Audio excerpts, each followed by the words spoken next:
Hi friends, നമുക്കിത് വായിച്ച് നോക്കിയാലോ. മധുരജീവിതം എന്താ സംഭവം നമുക്ക് നോക്കാം. സാക്ഷാൽ മധുരജീവിതം പാപം ഉപേക്ഷിച്ച് ജീവിക്കുന്നവർക്ക് മാത്രമാണ് ലഭിക്കുക. ദൈവത്തെ ഭയപ്പെടുന്നവർക്ക്, അതായത് പാപം ഉപേക്ഷിച്ച് ജീവിക്കുന്നവർക്ക് ദൈവം വലിയ മാധുര്യമാണ് കരുതി വച്ചിരിക്കുന്നത്. അതവർക്ക് അനുഭവിക്കാൻ കഴിയുന്നു. പാപം ഉപേക്ഷിക്കാൻ നിനക്ക് കഴിയുന്നെങ്കിൽ അത് നിന്റെ സ്വന്തം കഴിവായി നീ കണക്കാക്കേണ്ടതില്ല. ദൈവം നിന്നെ കാത്തു സംരക്ഷിച്ചത് കൊണ്ടാണ് നിനക്കത് സാധിച്ചത്. നിന്റെ പരിശ്രമങ്ങളെ ദൈവം അംഗീകരിച്ചു എന്ന് നീ കരുതിയാൽ മതി.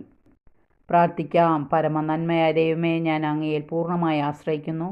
വഴിതെറ്റിപ്പോകുമ്പോൾ അങ്ങ് തേടി വന്ന് നന്മയ്ക്കായി ഞാൻ നന്ദി പറയുന്നു. അങ്ങയുടെ കാരുണ്യമാണ് എല്ലാറ്റിൻ്റെയും അടിസ്ഥാനമെന്ന് ഞാൻ പ്രത്യാശിക്കുന്നു. ഈശോയെ, അങ്ങയുടെ മുൻപിൽ അഹങ്കരിക്കാതെ എപ്പോഴും അങ്ങിൽ ആശ്രയിക്കാനുള്ള കൃപ എനിക്ക് തരണമേ.